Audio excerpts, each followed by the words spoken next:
Welcome in to the Triple Play Fantasy Baseball Show. Let's go.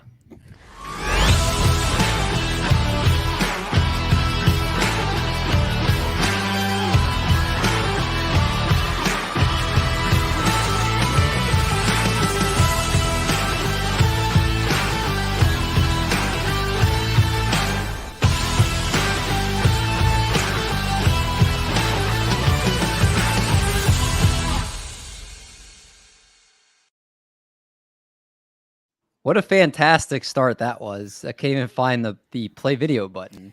But welcome back to the podcast, everyone. We got Art, we've got Marty Party, we got Doc here. Of course, we also, you guys know, part of Fantasy Points and the Fantasy Points Media Group. Doc, you are back in the fold tonight after your week in Chicago. How does it feel to be back with the crew? Oh, man, I missed y'all. You guys were doing a live show. I'm commenting from the hotel, and then the next day I'm out at Wrigley. And I mean, let me tell you, if you've never been, it's chilling to walk in there. And I was on TV. That's the important part. You made the TV screen on the Orioles broadcast, right? I did. Nice. And that's LC's old neck of the woods. So I hope you hit LC up for some recommendations. I know you hit me up for the pizza spot and you were not disappointed. Not at all. Gino's East, 8.5 out of 10. Ooh. Yeah, I would say that's about right. Marty Party, how are we feeling tonight? You know what? I've already had my late night shower. I had my little snack. I got my, of course, got the Gator Light here just to give me a little bit of a boost. But yeah, that was a good break, but I'm ready to get back to it. I love it. And LC is playing ball now. He's a not just a baseballer, but a basketballer these days. What's up? Well, like we were talking about, as you get a little bit older, you gotta pick up a hobby. You don't just have free time to be like, I'm just gonna go wander around. You gotta go, I gotta go do something. So basketball is 2 blocks away. I can go do that pretty much whenever. So it's been a good activity. I'm working on my left. I'm ready to hoop with you young kids. Oh, I love it. LC, the baller these days, ladies and gentlemen. But we're all back with you for a full show tonight, and we've got plenty to talk about post All-Star break. So without further ado, we're going to get right into the rundown.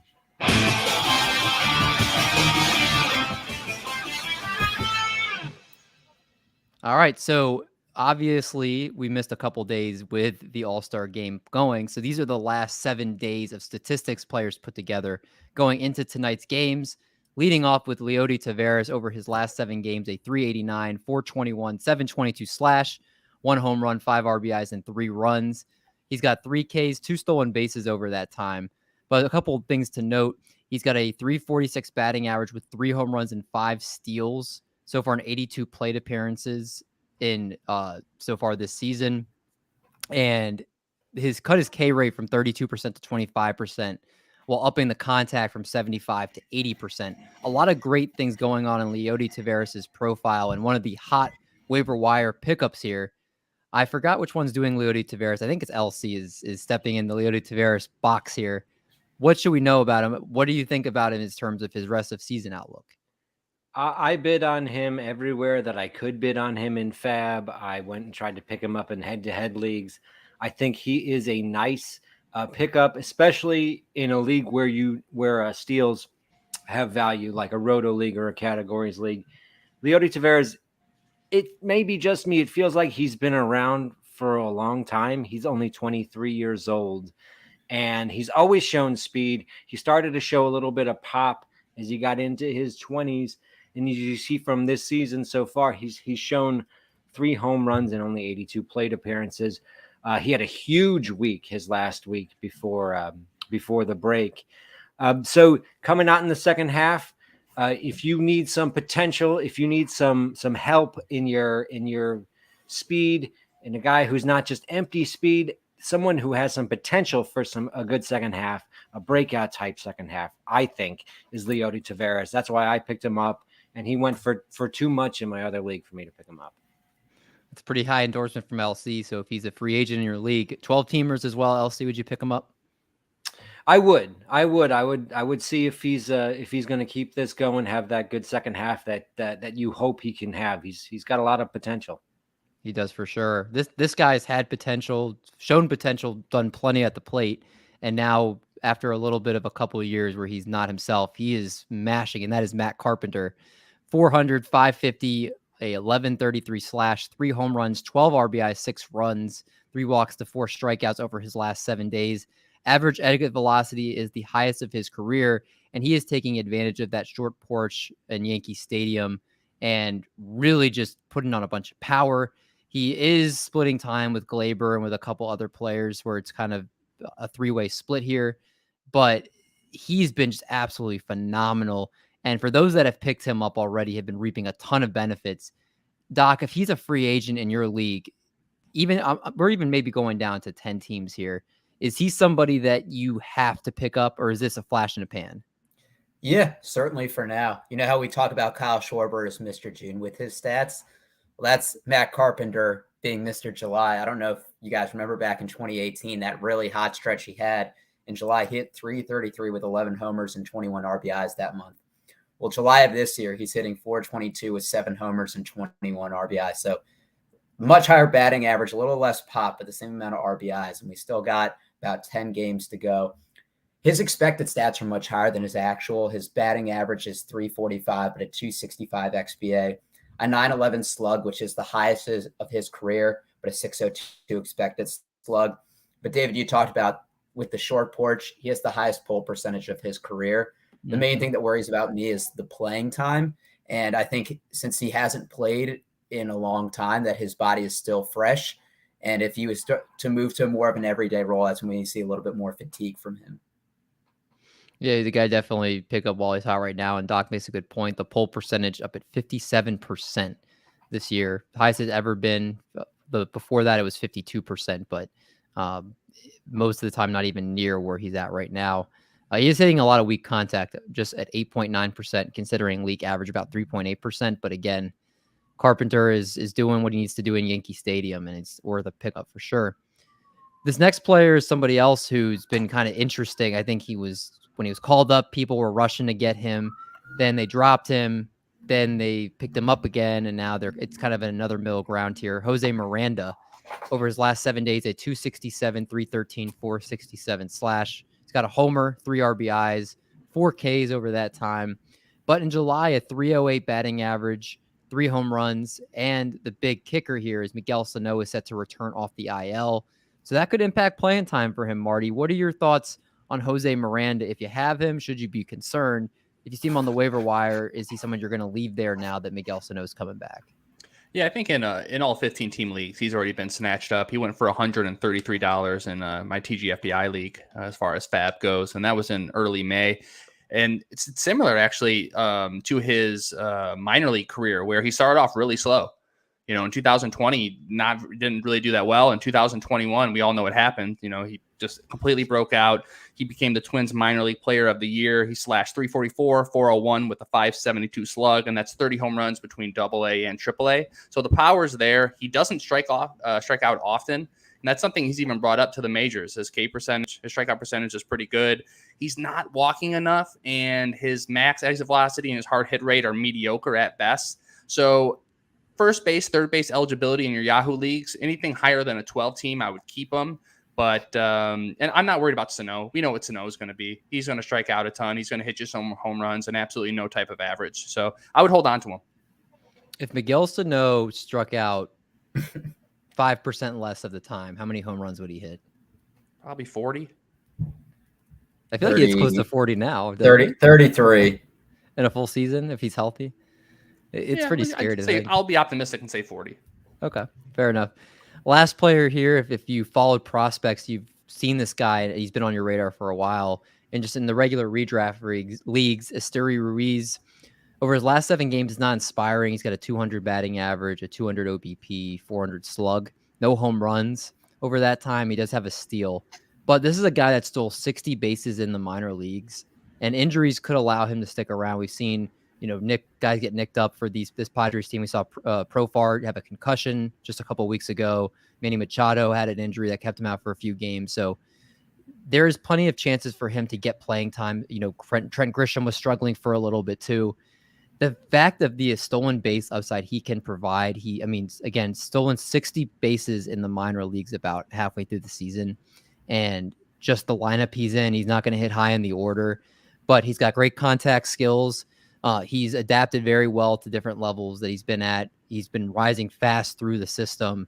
And somebody that I believe, if you need stolen bases, you have to take a chance on this guy. If you're in a regular points league, I would say it's okay to avoid trying to go get him. But any type of roto league, the stolen base upside he's going to give you is very few at this point, at this time of the season, where you can find guys with that type of impact. So I would definitely take a stab on him in anything like a 12 or 15 team league if he's out there for that reason.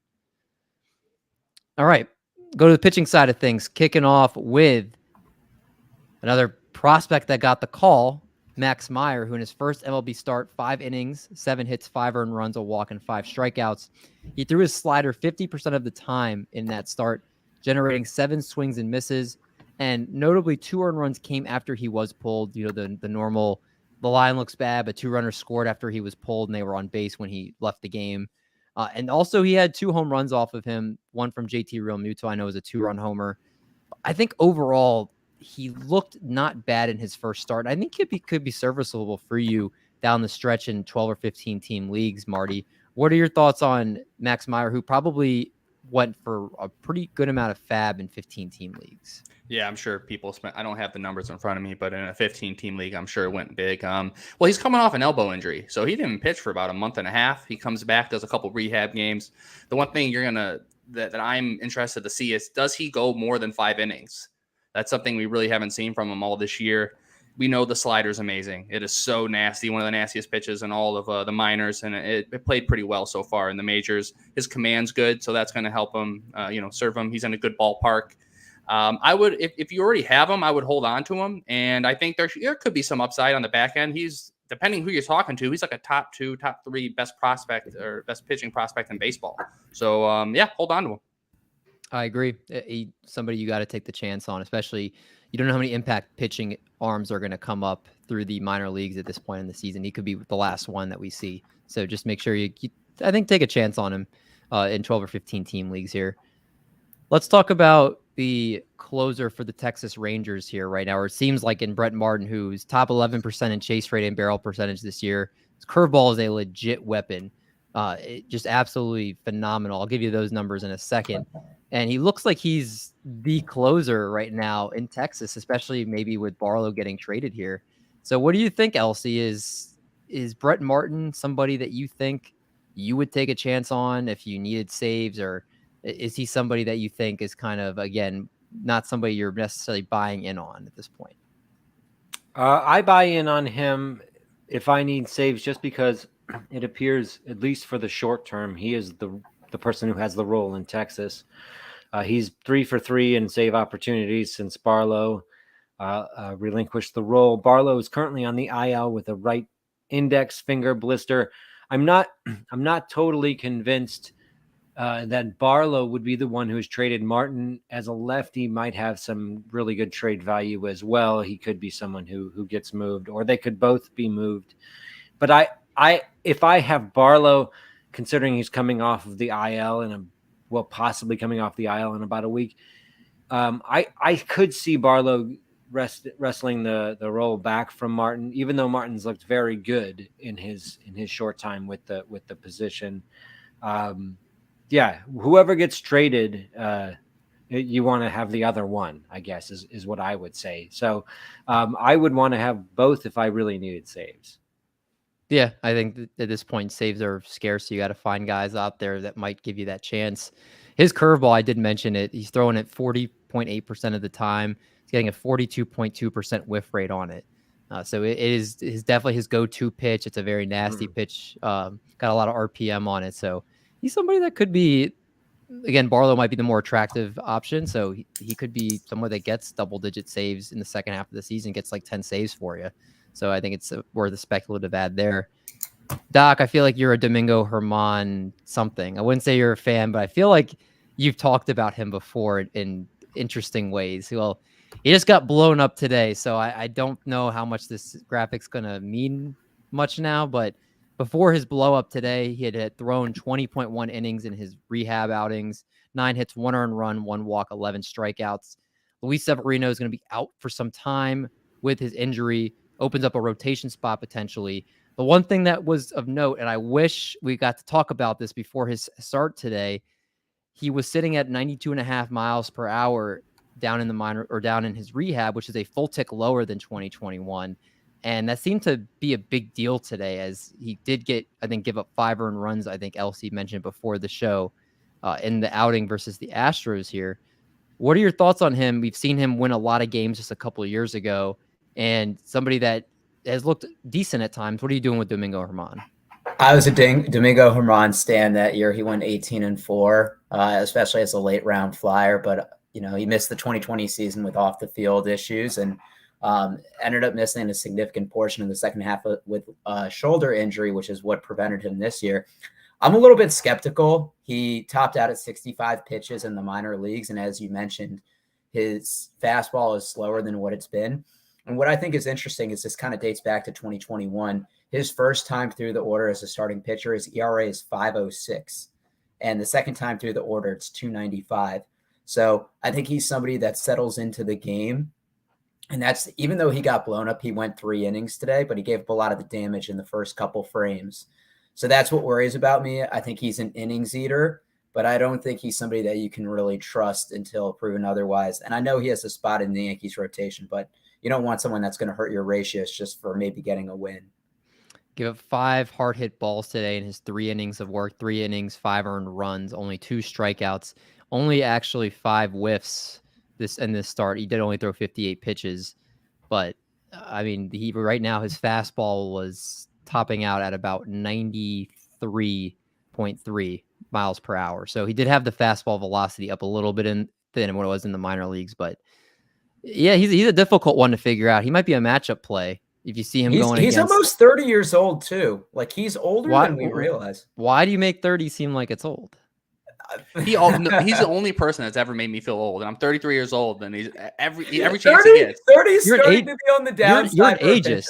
You're an ageist. 30's starting to be on the downside for a pitcher. No, it's not. That's in your prime. That is in your prime. Tell it to Justin Verlander, baby. Yeah, okay, that's Justin right. Verlander is a unicorn. What about Max Scherzer? Max Scherzer is another unicorn. David Price, Steven Strasburg. We should pull up and see some 30-year-old pitchers and see what they're doing. We can keep doing. Do you think Manoah is going to hit his prime before 30? I do. He could be better. He could be better by the time he's 30. He's more crafty at that point. I don't think people throw as hard for as many Verlanders, Wainwrights, Scherzers. There's equally, if not more, people that fall off the cliff. You're such an ageist. Holy moly. 30 is not old. Wait till you're 30. Did you think Domingo Germán was 30, or did you think he was younger? I looked him up when I was making the slides and I saw he was 29. And I was like, oh, okay. He's like fine. Okay, but you cheated. Art and Marty, did you think Domingo Germán was younger than almost 30? I thought he was younger than that. I didn't know he was 28. There. Yeah. Well, I would have guessed younger. 2 years is like 2 years in pitcher years. It's like 2 years in dog years. I can't wait for the people to listen to the show.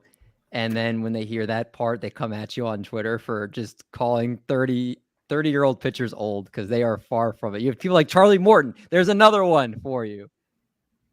Do you really want it? We can play this game off of air.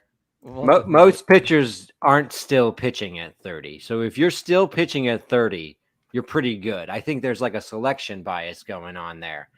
Like, most people are washed out of the league by like 26. So what? Most people, most pitchers don't have long careers. If you're still pitching at 30, you're like a pretty good pitcher. You're already pretty good. Kyle Hendricks fell off last year at 31, so that gave him an additional year. All right, I'm really quickly Googling 30-year-old. There's 30-year-old players. I'm looking for, I guess I could, this list might have pitchers. 30-year-old baseball players. Chris Bryant, Aaron Judge, Mike Trout, Christian Yelich, Jock Peterson, Manny Machado, Kike Hernandez, Eddie Rosario, Wilson Contreras, Wilmer Flores, Carlos Martinez, Nick Castellanos, Trey Mancini, Jorge Soler, Jeff McNeil. Robbie Ray is 30 years old. Yeah, Robbie Ray has dropped off significantly this year. No, he's actually had a bad year. I mean, there's so many position players on this list. Jamison Tyone is definitely, I think, like, not bad. Sean Mania. I'm not saying you're bad, but I'm saying there's a drop off when you hit 30. You're ageist. All right. I guess there's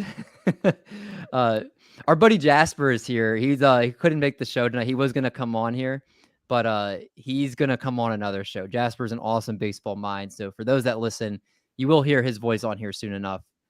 Just make sure you listen for that because he will be on a future show. And last guy we'll touch on this segment here, Kyle Finnegan, really quick.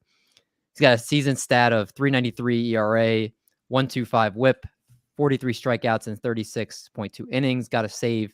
Tanner Rainey is now on the 60-day IL. Finnegan is now seems like the first guy up for saves, but there is a lot of questions in his profile, namely his 49% hard hit rate, which is the bottom 3rd percent of baseball. I just read an article on MLB Trade Rumors before we started that said he could be another piece the Nationals trade. You know, they're trading Josh Bell. Apparently, most likely trading Juan Soto. You have Nelson Cruz. He could be another guy that they deal. So it might be short-lived, him as the closer in Washington, but as it stands right now, he's the favorite. So that's just something to keep an eye on there. Again, 3 pitchers that are 29-30. Dinelson Lamet has fallen off. Brandon Woodruff fallen off this year. Blake Snell fallen off. I wouldn't say Brandon Woodruff has fallen off. What is his season-long numbers are not as bad. He's going to have a great second half. Brandon Woodruff, if this was a play, it would be in the falling action. No, I will not take Brandon Woodruff slander on here. All right, let's go now. Let's talk about No, I didn't. Let's talk about the All-Star edition of Bring Out Your Dead.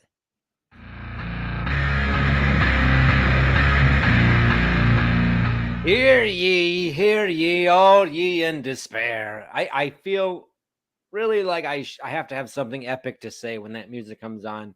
I come up short every time, but you know, I'm still trying every week, guys. Every week, people. This week is a special Bring Out Your Dead. Out on the tweet machines, my Twitter handle, art_T_Z. I put out the All-Star first ever Bring Out Your Dead All-Star team voting. It has been good. Thank you, everyone, for your wonderful responses. There is still time left to vote. We have had about 12 to 14 hours of voting now on this, and these are 2-day voting periods. I wanted to make sure that we had enough time to get enough votes registered. Thanks everyone who has come and voted. There's been such a great response. I really appreciate it. I wanted to update everybody on how things are looking so far. I did also want to address, there's been a lot of comments to people who were saying that the people who I chose for Bring Out Your Dead, the Bring Out Your Dead All-Star team, they didn't think that they deserved to be on the to be up for nomination for Bring Out Your Dead. Perhaps this is my fault. I asked you to pick who was most disappointing. If you have watched Bring Out Your Dead, you realize we take all types of disappointment, and we especially dislike the people who have been held on and provided a dead roster spot for the whole season. So those people who had issues with the fact that injured players were on the Bring Out Your Dead All-Star squad, I really want you to think about how many people took Fernando Tatis high, how many people took Jacob deGrom high, or Chris Sale, and tell me who has been more disappointing than those guys. That's really how I look at it. So let's move to the voting now. Let's make sure that we get through it all. Right now, the starting pitcher, the point of most contention, I think, among the Twitterazzi is the starting pitcher poll. The 4 pitchers I picked, this was mainly based upon ADP, mainly based upon people who had a high ADP, and I didn't think that they had been producing. The 4 starting pitchers that were nominated for the Bring Out Your Dead All-Star team are Jacob deGrom, Chris Sale, Walker Buehler, and Freddie Peralta in a tight race. Walker Buehler currently is the leading vote getter as the most disappointing, the Boyd All-Star of starting pitchers. Walker Buehler currently sitting at 38%, closely followed by Jacob deGrom, who has been sitting idling on people's benches all season. The next position for the Bring Out Your Dead All-Stars, just to give you an update on the voting at this time, there were 4 relief pitchers nominated for the Bring Out Your Dead All-Stars: Raisel Iglesias, Aroldis Chapman, Giovanni Gallegos, and Corey Knebel. Well, folks, Aroldis Chapman looks like he's running away with this one. He is currently pulling in 74% of the vote as the Bring Out Your Dead All-Star for relief pitchers. Clearly one of the more disappointing draft picks on the season. Now, the next position I want to go over, and this one was a tough one because really, when you look at catchers, you're looking at a lot of guys who were drafted past pick 200, past pick 250. So it's very hard to find guys who you're really going to go, oh, I really was hoping for big things. I really saw this as a 2-man race. Sal Perez, Yasmani Grandal, and I also chose Mitch Garver and Joey Bart as guys who I thought might be a bit disappointing, might have had some hopes put in them and disappointed. Right now, Sal Perez is leading. Yasmani close on his heels, 46 to 42%. That's 88% of all total votes going to those two. I think it is a 2-person race there. I could see it going either way. One thing I also wanted to point out, I look at this picture of Mitch Garver. I think he looks like our boy, a little bit like our boy Michael Govier in that picture. If I'm not mistaken, all of you people who are listening to this, look at the picture I got at 26 minutes of Mitch Garver. He kind of looks like our man Mike Govier, our good friend. First baseman next. There's been a lot of talk about different first basemen who have disappointed. Currently, I chose Joey Votto, Jared Walsh, Yuli Gurriel, and Brandon Belt as the 4 first basemen who I thought might deserve a sort of nomination on this. Currently, Joey Votto getting 46% of the vote, leading all first basemen for the Bring Out Your Dead All-Stars. Jared Walsh, 30% of the vote, not far behind. There's still a chance he could catch up. I don't see Gurriel or Belt catching up. Frankly, they were drafted probably a bit too late to have that much expectation in them. It looks like it's a 2-person race right now. Second base, I think, was one of the more interesting ones because there were a lot of players who are multi-positional eligible, and second base is one of their positions. The 4 people I nominated were Jonathan India, Max Muncy, Brandon Lau, and Whit Merrifield. Currently, India and Muncy are in a tight race at 35 and 31%.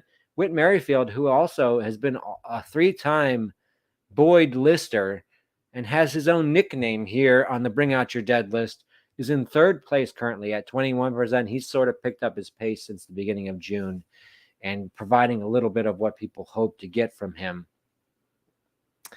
I wanted to move on next to the third baseman. This was an interesting one. I think a lot of people weren't sure what to do with third baseman. Maybe there were a lot of bargains. Maybe a lot of guys who had put together good seasons were just falling off. So a lot of guys who bargain or fallen off are on this list, including Anthony Rendon, Alex Bregman. You also have Yohan Moncada. Everyone loves to dream on him. And Jeimer Candelario, who I really thought might be able to put together a strong season, has not done it. It looks like Anthony Rendon is running away with this one due to that injury, due to his poor performance prior to the injury. I was kind of thinking that Alex Bregman might pull in more votes. He has been quite disappointing as well. But Rendon clearly the most disappointing. He looks like he's going to end up being the Bring Out Your Dead All-Star. Shortstops. Now this is a pretty star-studded crew, the shortstops for Bring Out Your Dead. Fernando Tatis, Wander Franco, Adalberto Mondesi, and Javi Baez. This crew has caused much disappointment across the spectrum. Adalberto Mondesi in last place, Why was he not disappointing? Very few people actually believed in him, even though he had the high ADP. I think that's why. But Fernando Tatis currently with a slight lead over Javi Baez. Tatis, of course, one of those injured players who many people took first or second overall in the pre agreement days before we knew that he had such a serious injury. Then his stock just dropped, and people have been holding on to him, just hoping for something. It hasn't happened. Outfielders. The next group, the outfield was tough because of the way Twitter does polls. You can only put four options in each poll. What I would have liked to do is to put something like 10 to 12 in one poll and have people pick 3. But given this, I had to break it up in a certain way. This group of outfielders I consider to be the sort of 5-tool people that people were hoping to get some 5-tool love from. Akil Baddoo, Trent Grisham, Tyler O'Neill, and Joey Gallo. I felt like Gallo needed to be in on this. Currently, Tyler O'Neill first in this, but Gallo not far on his heels. The ADP difference in those is interesting. I think a lot of New Yorkers really disappointed in Gallo this season, and the potential that he had for them. But currently, it is Tyler O'Neill, picked in the 30s and 40s towards the end of draft season. Very disappointing for a lot of people. The second crew of players who have missed a lot of time due to injury and or demotion, players like Eloy Jimenez, Mitch Haniger, Eddie Rosario, and Jared Kelenic. Kelenic currently beating Eloy Jimenez as the most disappointing. It is really a 2-person race between those two in that grouping. Jared Kelenic currently getting almost half the votes. Eloy getting 40%, so it's still a tight race. Haniger and Rosario really not registering on that. The last outfield and the last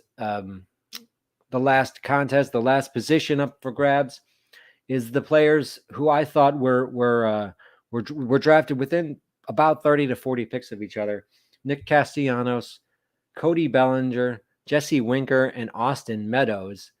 And I thought this was going to be a lot closer. Castellanos currently running away with this competition, 56% of the vote on that. So at this time, the Bring On Your Dead All-Star Team vote leaders are Nick Castellanos, Tyler O'Neill, Jared Kelenic, Fernando Tatis, Anthony Rendon, Jonathan India, Joey Votto, Sal Perez, Aroldis Chapman, and Walker Buehler. And that is a murderer's row of disappointment. Wow. A little applause to LC, because that was a lot of work to put together. For those that don't know, like, not only does he put the poll out there, he has to make the slides after he puts the poll out there. And then to gather all of those guys and put them together in a team like that, it takes some time. So just props. Very creative for the All-Star team. Nice job, Nice work there, LC. Thanks, guys. Real quick for those listening, we're going to be back to a normal schedule for baseball, obviously starting pretty much today and obviously all next week. So looking at team schedules for next week, you have the White Sox, the Twins, the Mets, and the Cardinals playing 5. Every other team plays 6 or 7. So just for scheduling notes, White Sox, Twins, Mets, and Cardinals play 5. Everybody else plays 6 or 7. Our most added list, looking at guys that have been bumped up in roster percentage, Matt Carpenter leading the way. A lot of guys you heard in the rundown are topping this list. Leody Taveras, Max Meyer, Domingo Herman, Brett Martin, Esteury Ruiz, Kyle Finnegan, and Nolan Jones are the biggest additions. And then we looked at the most drops. I used to play the the Mario sound for this, but I can't see where it is. The oof! There it is. You're getting better and better. And a lot of these lists is usually guys that are hurt and are getting dropped. Shane Baz got put on the 60-day IL. Brian Bayo got sent to AAA. Tanner Rainey, 60-day IL. Josh Winder, Isak Paredes, Jack Sawinski, Joe Barlow, and Juan Yepez are on this list. All right, Doc, over to you now to tell us about some potential hitting streamers for this upcoming week. All right. Thank you for the sound effect, David. Missed that. The first one, y'all Moncada, y'all. Owning 47.8% of ESPN leagues. And we know when Tony La Russa likes something, he's very stubborn and sticks to it. So the last 5 games, Yohan Moncada has hit second. And during the last 9 games, which he started, he's hit 324, 2 homers, 60 RBIs, and 6 runs. And I think what the All-Star break allowed him to do was get some much-needed rest. They don't have to rush him back in. Hopefully he gets a little bit of maintenance days because that's when I think he's his most efficient. And the White Sox play 2 games in Coors next week. So definitely somebody you want to add. Do you feel dirty advocating for Yohan Moncada? A little bit. I put Jose Quintana as a streamer, so I don't feel like as dirty as when I did that. If I ever put Patrick Corbin as a streamer, then you know that. Oh, you're a fraud then. So that's okay. You know I actually got hacked. Yeah. So the next one, and this was a guy I liked preseason, and it's Adam Frazier. So he's owned in 39.3% of ESPN leagues. The second base outfield eligibility, especially at this point when you're dealing with injuries, multi-eligibility is really key. His last 6 games, he's hit 455, 1 homer, 5 RBIs, or 5 runs, 3 RBIs, and a stolen base. The Mariners are 22-3 in their last 25 games. So you figure they're going to stick with the hot hitters and people that are playing in these lineups when they're winning games. And he's been a really good contact hitter for his career, and he spent most of it as in pit, unfortunately. But he has 11.7 K percentage this year, but only a 261 BABIP. So you hope for some positive regression on that.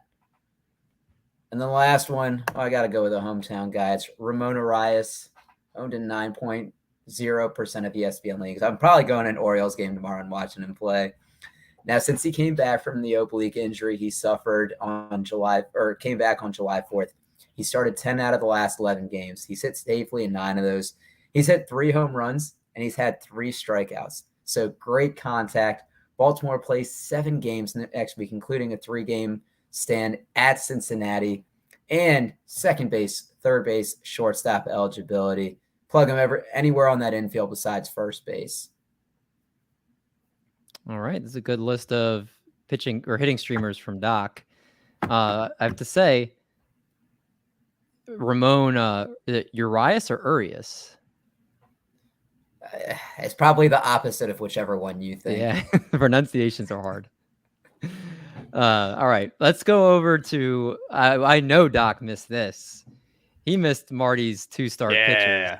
So let's go over and let's let Marty do his 2-star thing. For those watching on YouTube, you get the benefit of this is the drop from Marty's 2-star pitchers. Him firing. Wait, feel Marty, the fire, Marty, what did you throw at 29 years old? Touche. I probably around 62. You know, so there was a drop off. I maybe lost a few ticks. Yeah.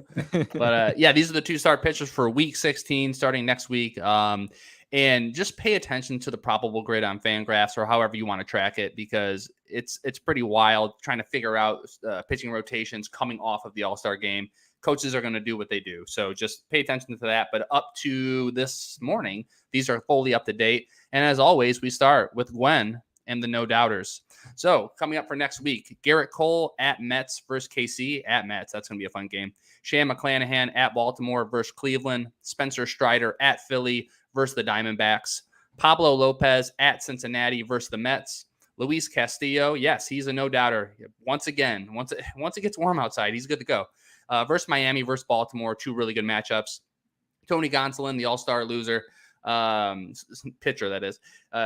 Nationals at Colorado. Carlos Rodon at the Diamondbacks versus the Cubs. And lastly, Framber Valdez at Oakland versus Seattle. So 2 really good matchups there.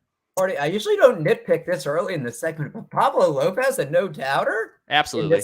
In this economy? Do you watch baseball? Now this is a good question. Do you actually watch baseball?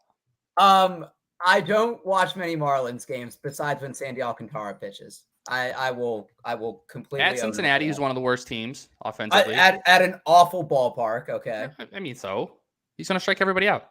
He's going to go 6-7 innings. Oh, you mean like when he faced Pittsburgh versus home last time and he struck out 3 people in 5 innings? Marty, he was backed up. It's been 2 weeks, so he had to start early. He's just grabbing at straws. He's going after Pablo Lopez. ladies and gentlemen. I know you guys are listening to this, Yeah, Marlins fans. I'm sorry.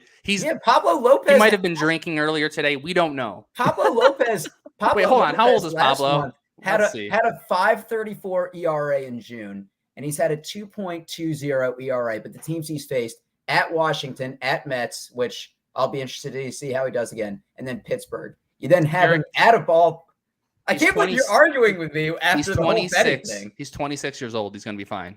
Okay. All right. See, there you go. Yeah, Doc, your own argument against you. There you go. No, I'm just making a mental note of this, but continue. We're moving on here to the why nots. So only 2 this time. Sean Manaea versus Detroit, or at Detroit, and then versus Minnesota. John Gray, who's been an absolute stud. He had another great outing today at Seattle, at the Angels, and the Angels have been absolutely brutal. So, those are 2 really good ones. They're probably not going to start them. So I really like both those guys. Sliding in, as always, some risky business. So these are the guys that now you got to think. So if you're in a roto league and you're doing really well in your ratio stats, so ERA, WHIP, you got to start really second guessing every single move you make because you don't want to blow that up. Now, if you're on the back end of that and you just need some Ks, you need some wins, these are the guys you look to. Head-to-head leagues, it's always it really matters, or it kind of just matters how you're doing in that week. So always pay attention to that. But yeah, so starting with Luis Patino at Baltimore versus Cleveland, Michael Wacha versus the Guardians versus the Brewers, Josh Winkowski versus the Guardians versus the Brewers as well. Ross Stripling, he's moved up to a risky business. He's actually not doing too bad. He's got 2 decent. I mean, St. Louis is pretty good, but Detroit we know is awful. Michael Kopech at Colorado. Whoo, that's going to be risky. But then it has a nice little Oakland matchup, which I do like. Ranger Suarez, as always, Art's boy. I'll never say he's not. Versus Atlanta at Pittsburgh. Keegan Thompson versus Pittsburgh at the San Francisco Giants. Aaron Ashby, your boy David, versus Colorado at Boston. And lastly, Jacob Junis, who was picked up in my 10-team league, and I had to I don't know why. But he was. So that people are doing that. So at Arizona versus Chicago. So those are the risky business plays. And then lastly, we got a lot of take the seats. Hansen is not going to be alone this week. He's going to have a lot of guys to sit down and talk to. Starting with Jordan Lyles versus the Rays at Cincinnati. Zach Plesac at Boston at Rays. Kirk McCarty. Everyone know who Kirk McCarty is? Because I didn't. I had to do a little bit of digging on that one. At Boston, at Tampa Bay. Chris Buick versus the Angels at New York. Angel Zerpa versus the Angels at New York. Jose Suarez at Royals versus Texas. Adam Oller versus Houston at Chicago White Sox. Chris Flexen versus Texas at Houston. Taylor Hearn at Seattle at the Angels. Yusei Kikuchi. And last time I put him in as a take a seat, I had someone who personally DM me and tell me that he should not be a take a seat. The next time he went out, it was my burner account. Well, you will later know because this guy later apologized, so I know you're not a big enough man to do that. So he blew up to an 18 ERA, and then he got hurt, and then he didn't play his second. So Yusei Kikuchi will be a take a seat from here on out. George Kirby, he's back, but he's versus Texas at Houston. So 2 tough matchups there, but I'm interested. Max Meyer, we talked about him earlier, at Cincinnati versus the Mets. That said, Meyer does have a matchup versus Pittsburgh, so I'll be tuning into that. And that, maybe if he does really well there, then maybe they'll boost him up to maybe to a risky business, but we'll go from there. Bailey Falter versus the Braves at Pittsburgh. Was it Paolo? What does that say? Paolo Espino. Paolo Espino, yeah. It's small font here. We got a lot of these guys. At the Dodgers versus St. Louis. Zach Thompson at Chicago Cubs versus Philly. Tyler Gilbert versus the Giants versus the Braves. Chad Too Cool for School at Brewers versus the Dodgers. Austin Gomber versus the White Sox versus the Dodgers. And then Mitch White. So I love that he wears number 66, a little tweak shout out. And he may be moving up to a risky business for this week. He has a good outing right now against the Giants. I don't know too much about him. We haven't really seen. He's been mostly a relief pitcher, but I think in deep leagues, somebody to keep an eye on. So yeah, he's versus the Nationals at Colorado. So there's a great list. You went after Pablo Lopez and nothing else. I'm really glad that you said that. So they have the same matchups next week. You have one as a no doubter, and you have one as take a seat. Did you see what Pablo Lopez did today? What did he do, Eric? 5 innings, 5 earned, 1.6 whip, 6 Ks, and the loss. Everyone And knows every good pitcher is out. Oh, we got lost my little light here. Okay, he But did that. He did that. I think my guess is he had a couple drinks over the All-Star break, kind of relaxed, laying on the beach in Miami. Next thing you know, he's got to start. He forgot. Okay. Max Meyer's last start versus the Phillies, who I think have probably an equally as good offense. 5.1 innings, 1.6 whip, 5 earned, 5 Ks. So equally going after the rookie? His first start in his Major League Baseball career. You're going to compare him to Pablo Lopez. It's almost an identical stat line, and you have one as a no doubter, and you have one as a take a seat. I just don't. So you're comparing. You might lose some listeners on this one, Doc. You're comparing Pablo Lopez to Meyer. That's what you're doing. You want to do that. I'm comparing their lines Pablo Lopez and the huge discrepancy. I agree with Meyer taking a seat. I don't think Pablo Lopez is a no doubter. What would you put him as then? I would put him as risky business. Oh my. Good luck. Is that our audience went down? Look, I've been right with almost all of these water bets that we've had. That is not true. Actually, you know what? Thank you for bringing that up. So just actually, Doc, you can sit this one out. But for all the Corey Kluber naysayers from last week, I remember. I like Corey Kluber. Not you, D. Mendy. I'm looking at you, buddy. Was I? What did I say? You were excited to see Kluber versus the Red Sox. Against the Red Sox, he got a win with a quality start, 6 innings pitched, 7 strikeouts, only 2 earned runs, and he finished the week with 2 wins, 12 innings pitched with a 10 Ks, 4.50 ERA. That's not great, obviously, but the 1.17 whip. So I jotted that down for all the non-believers. Corey Kluber blows up for like 7 innings seven earned runs against a team like the Royals. You would never expect him to. He's over 30, dude. So you never know what can happen. When I'm out of the country, I'm going to be looking at that one start particularly now, just for that reason. Stay tuned. But Pablo Lopez was compared to Max Meyer. I just want everyone that their stat lines were. Yeah. Okay. All right. Let's go ahead and let's talk about some pitching streamers. So I agree with Marty. It was really tough to find pitching streamers just because managers aren't committing to who's starting, and there's been a lot of flip-flopping around, but we're going to try to do the best to help you win this weekend.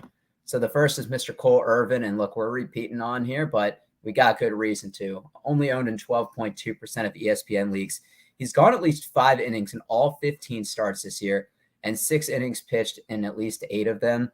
And his last 3 starts, he's been really impressive. 20 innings pitched, a 1.8 ERA, a 0.65 whip, and 10 Ks. And that was against Houston twice and Toronto.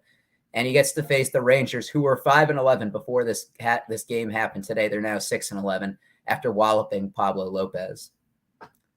The next one, we're going to go to a Marlin himself. And it's Braxton Garrett, owned in 3.7% of ESPN leagues. 19 innings pitched his last 3 starts. Now, granted, he's faced the Pittsburgh, at the Mets, and at Washington, and he's put up better stats than Pablo Lopez did because he's had 30 Ks and 4 walks the last 5 starts, including 11 strikeouts last outing, and it's against the Pittsburgh Pirates, who he faces again. And in addition to that, 11 strikeouts, 6 innings, 2 hits, no earned runs. So you're hoping for a similar performance. And the last one, there weren't a lot of options out there. And I feel really dirty with Alex Cobb. And for those that can't see, it's a picture of him in high school. He kind of looks a little bit like Larry Bird.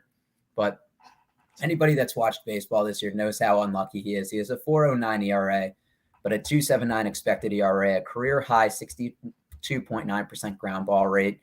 His pitch count has been 80 and above 66 out of the last 8 games. So he's been going deep in games. And this is the reason I put him on here is the Giants have a 4:05 game on Sunday, so he can be used as an emergency streamer if you need to get a win or if you're in a points league, get some more points. He can be used as someone that you can stream for the second to last matchup.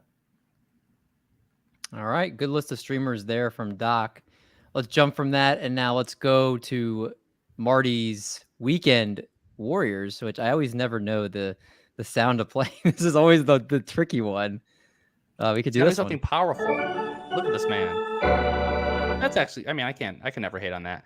So yeah, these are the weekend warriors. So coming up for July 22nd through the 24th. So the Friday, Saturday, and Sunday. Starting off with Aaron Hicks. So he's back from the IL, short stint there. He's 22% rostered in Yahoo leagues, New York Yankees outfielder. 3 games at Baltimore this weekend. So before the All-Star game, he was 7 for his last 23, 7 runs, 2 home runs, 5 RBIs, even got you 2 steals. So a 484 OBP over his last 2 weeks. I really like everything there. And yeah, it's Baltimore. So middling staff and a decent ballpark at this point, not as the hitter's den that we used to have it, but really like there. And today, at least the first game, he went 2 for 3 versus Houston. I didn't see the second of the doubleheader, but looks like Hicks is good to go, batting 8th in that lineup, in that very potent lineup. So bring out your dead Brandon Belt. I think the renaissance, the rebirth of Brandon Belt is coming, although slowly. I think it is coming. First baseman for the Giants, 30% rostered. Now he has 3 games versus the Dodgers. They have probably the best pitching staff in baseball. So this is more of a long-term play rather than just picking him up for this weekend. But he's hit safely in 6 out of his last 7 games. Over that time span, he has 3 home runs, 5 runs, 6 RBIs with a 538 OBP and a 957 slug. So for all those hurting, for the last few months with Belt, hopefully this is the time he can shine and kind of get out of that the big rut he's been in.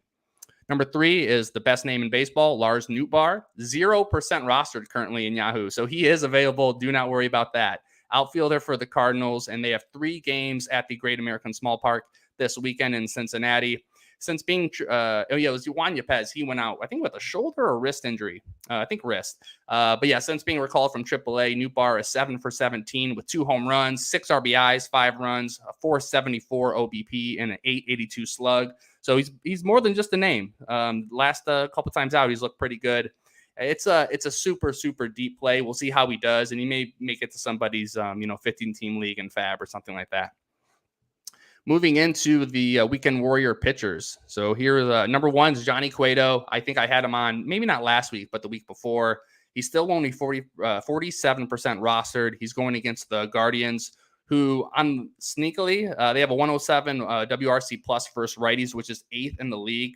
So it's a little bit I would consider it a risky business play just because of the matchup. But Cueto's he's under owned right now, and until he starts to fall, I don't have any reason to not play him. He has out of his last 5 starts, he has 4 quality starts, and on the season over 74 innings pitched, he has 58 Ks with a 2.80 ERA and a 1.18 WHIP. That does play. Number 2 is Doc's boy, Mr. Fetty Wap. There's your flowers for that. 3% rostered. Eric Fetty for the Nationals. He's going up against the Diamondbacks. The Diamondbacks are the 5th worst team in baseball as far as hitting versus righties go.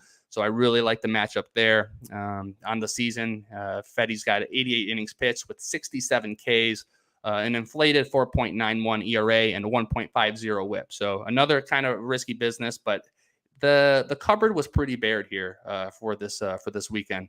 And then number 3, Spencer Howard. He might be coming back from the dead as well. Only 1% rostered. A long time ago, everyone, he's a top prospect in baseball. He's battled tons of injuries, gotten traded, all that stuff. But now he's back, and he takes on the A's this weekend. Over his last 2 starts, Howard nets over 10 innings pitched. He has a 2.70 ERA with 4 Ks and a 1.60 WHIP. And the A's are the 2nd worst team against righties with a 71 WRC plus. So to do a quick little summary here, Aaron Hicks, Brandon Belt, Lars Nootbaar, and then Johnny Cueto, Eric Fetty Wap, and Spencer Howard. Your weekend warriors. Great list of those weekend warriors from Mr. Marty Party. Let's roll into the last part of the show. Another great part. It's arts, charts, and trends. So LC, why don't you go ahead and take it away for us? I just want to props to Marty and Doc. I want to give props to Marty and Doc. I'm writing down names on this. I think I'm going to be picking up a couple of the guys you recommended. I'm definitely thinking that Johnny Cueto was under-owned. Marty, you're absolutely right about that. And Doc, Ramon Urias is someone I think also is someone I might pick up for next week. For trends this week, I wanted to kind of give us all a pep talk because, where have we been? Where are we going? This is a long season. It's a grind. How are you going to win this season? You're going to keep your edge sharp, keep the blade sharp. So when you swing it, it actually cuts. So how do you keep your edge sharp? You keep it in perspective. So let's look at where we are, where we have been, and where we are going. So how much time is left in this season? If we look at this on a per plate appearance basis, so far this season, there have been nearly 104,000 plate appearances.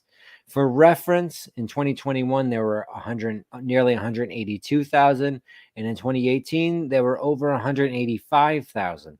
So if you use these totals, there's approximately 43% of the season-long plate appearances remaining. This is massive. There's nearly half the season left. We all need to keep this in perspective. Your team, it might not be doing well right now. There is a lot of season left. Because this is Arch Charts, I wanted to make sure I represented this in chart form as well. If we are basing this in 2018 hitting, there's 44% remaining. If we're basing this on the 2021 total of plate appearances, there's 43% remaining. I split the difference on it. Actually, we are actually hitting at a better batting average than we did in 2021. We have been hitting at an increased level of offense since the beginning of June. We're hitting almost 14% more home runs than we did prior to June 1 this season. Offense has picked up. If you're down in offense, there is opportunity here. Just remember that 43% of the plate appearances on the season are remaining. Keep grinding. Now, how much time is left? Let's look at this in another way. In NFBC leagues, there are 11 FAB bids left. Look at how much money you have left. How much do you want to save for the end of season? Do you want to be stuck out there the last week of season with no money to bid? No, you don't. You want to be able to save. I'm looking to save between $15 to $20 a week for the last 3 to 4 weeks. So I want to have 60 to 80 bucks left when I get to the last 4 bidding periods. So in my next 7, I'm going to budget out so that I have something left. In a standard ESPN head-to-head league, there are 8 matchups left before the playoffs. How many weeks are left in your league? How close are you to playoffs? How close are you to cashing? Where can you improve? This is the time right now to take stock of your team. Get out your notebook, get out a pen, get out a spreadsheet. Where can you improve? This is the time right now. So, well, you ask yourself, my team, it's been terrible. It's been bad thus far this season. I don't see a lot of opportunity out there. I don't think I can improve. Well, I tell you, you're wrong. I looked up. It's currently July 21st, 2022. From the beginning of season to July 21st, 2021, compared to the July 21st, 2021 to the end of that season, if you look at the top 50 in offensive WAR, only 21 players were in the top 50 between pre-July 21st and post-July 21st. And included in some of those post-July 21st are some serious league winners. A lot of guys' performance picked up. Bryce Harper basically won his MVP award after July 21st. And 11 of the top 20 players in offensive WAR were not in the top 50 of offensive WAR prior to July 21st. So if you look at from this season on, this part of the season on, there's a lot of players whose performance is going to pop up and improve. Now, I wanted to just point out a few of the guys who were completely off the radar and came through. Guys like Frank Schwindel, guys like Brandon Belt, who had a great second half, a guy like Yasmani Grandal. These guys all were in the top 20 of offensive WAR players in the second half of last season and were basically non-existent in the first half of last season. There is opportunity to build your team to a better place from now on out.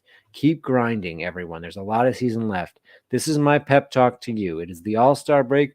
We just took our little couple days off to regroup, to get some fresh air.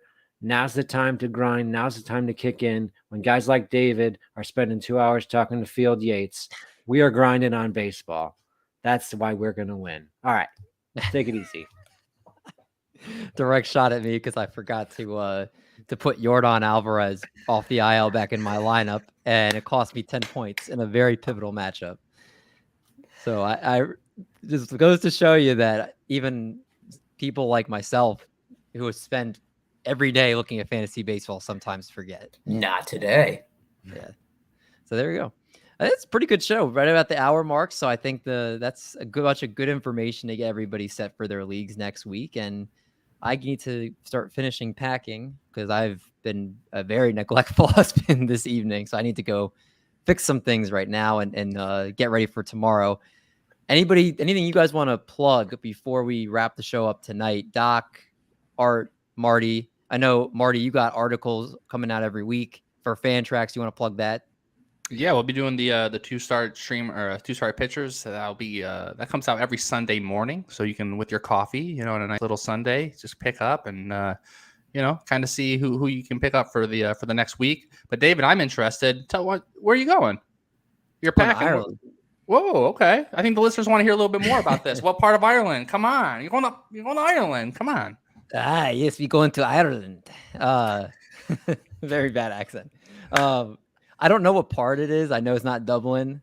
What do you mean you don't know what part it is? I have no idea. I should know that. We're leaving. Our flight is tomorrow night. But we are getting to the airport like at 5, and we're leaving here around like 12:30 tomorrow to drive to New Jersey and get all that stuff taken care of. But I'll be gone for a week, so I'm going to miss next week's show. I know Doc will do an admirable job in the host chair while I'm gone. But I'm gonna miss you guys, and I'm gonna enjoy myself in Ireland. What's your main goal? What's the one thing you want to accomplish while you're there? Try as many different beers is one. I want to play. We're going to do a round of golf. So do a round of golf on an Ireland golf course. Yep. And then I would say the third one is to not feel like I want to tear my hair out we're going to be in a house with 50 of us. What? So, yeah. 50 5-0? Yeah. It's a lot. Whoa. Do you know these people? Yeah. It's all my wife's dad's side. Pretty much. Do they live in Ireland? No, it's a trip that we're all doing. Her mom's side did it like 5 or 6 years ago, so her dad's side is doing it now. It's a huge house, so I'm not sure like how much space. Yeah, it's pretty much like a castle. It's gonna be wild. I definitely think it's gonna be a trip like I've never experienced before. So it's like a 7-hour flight, I think, or something like that. So it's gonna be a lot, but be a little break away from everything, but I'm excited. So that I think it's going to be a interesting, unique trip. Well deserved, David. Enjoy your week off. I will. I want to plug one more time. Go to my Twitter handle, art_T_Z. The voting for the Bring Out Your Dead All-Stars is still open until I think Saturday morning. We're going to finalize this list, and I'll bring it to you next week. Who is the finalist on the Bring Out Your Dead All-Stars? Still a lot of room for movement. Want to remind everyone. Yeah, and let's get LC to 1,000 followers because he's long overdue needing that. I think you're like right under 700. Like the content you give needs to be up there. So if you're listening and chess. What'd you say? I said, especially if you like chess. That's right. Yeah, LC putting chess stuff out there. Make sure you follow him. He's a good follow. He's a good guy. Tons of great information. So make sure you go and follow him. Follow the whole crew too while you're at it. If you're not following Doc or Marty, names are on the screen there if you guys want to do that. But with that, we are going to wrap up another episode this week. If you guys are enjoying the content, please make sure you smash the like button. Make sure you subscribe to the YouTube channel if you are not already. And leave a comment below, an eggplant emoji. You can talk about which two-start streamer or two-start pitcher you agree with or disagree with on Marty's list. Maybe you could ask why Doc, when he makes his graphics, has guys half their body being cut off like he does with Adam Frazier, because it looks like he's missing half his body there. There you go. Whatever you want to leave, let us know in the comments below, or any suggestions for future shows. And if you're listening to the podcast, we appreciate you guys there, and do the same if you have not already. It means a lot to get our listeners out there. Yeah, 5-star reviews always appreciated. Get our product hop on out the to more Spotify, people.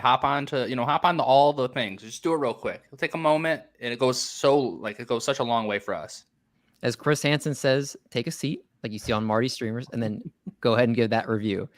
Helps us tremendously. With that, we will again catch you guys next week.